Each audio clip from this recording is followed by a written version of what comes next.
Dieu te laissera toujours gérer ce que tu connais. Mais lui, il gère ce que tu ne connais pas. Alors, ne l'oblige pas à agir quand ce n'est pas encore le temps. Parce qu'il n'est pas obligé de composer avec toi. Parce qu'il ne se trouve pas à la parole, mais dans sa parole. Donc il est impossible pour un réfugié de se retrouver à la royauté. Car la royauté ne se vit pas à l'extérieur, mais plutôt à l'intérieur du royaume, dans sa parole.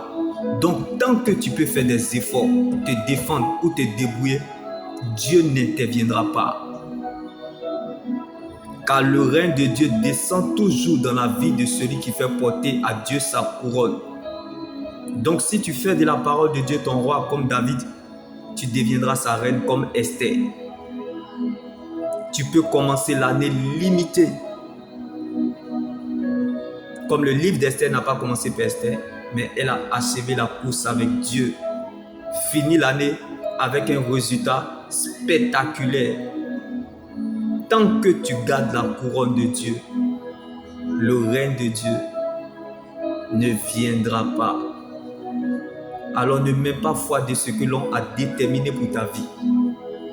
Car la parole de Dieu est au-dessus de la parole des hommes. Donc ce que les gens disent est important mais n'a pas de valeur. Les gens peuvent parler, mais il y a une seule parole dont la parole est éternelle, qui accomplit tout ce qu'elle dit, qui est la parole de Dieu. Attache-toi à elle, reste focalisé sur elle, elle te mettra à l'aise et te fera du bien. La Bible pouvait nous le dire dans le livre des Proverbes. Elle est un arbre de vie pour ceux qui s'attachent à elle. Et ceux qui la possèdent sont heureux. Heureux donc celui qui cherche la présence de Dieu malgré les difficultés. Car Jésus n'abandonne jamais ceux qui le cherchent. Et Dieu ne permettra jamais que ses saints connaissent la décomposition.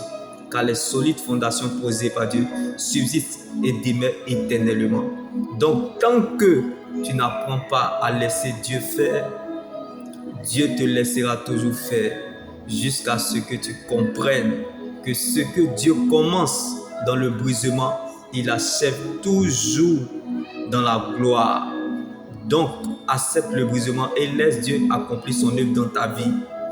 Car il n'y a pas de gloire sans brisement. Donc, ta vie détermine quelque chose. Car les épreuves nous apprennent qui nous sommes. Donc, on ne court pas pour ce qu'on est, mais on court pour ce qu'on n'est pas. On n'est pas béni parce qu'on a, on est béni parce qu'on est. La vie est ce que nous pensons, mais l'éternité est ce que Dieu pense de nous.